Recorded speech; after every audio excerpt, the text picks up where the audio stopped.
A group of young men from Tumpat, Kelantan, has been praised for their heroic rescue of cats trapped in a flooded home. In a TikTok video, the men navigated floodwaters on motorcycles and later used a boat to reach the stranded animals. Braving waist-deep water, they freed cats trapped in submerged cages and rescued others clinging to windows and roofs.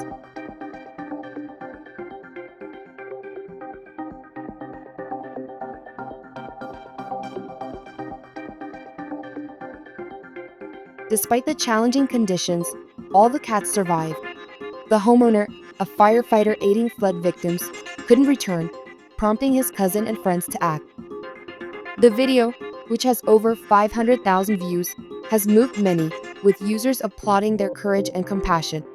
The rescue also serves as a reminder for pet owners to prioritize their animals during emergencies.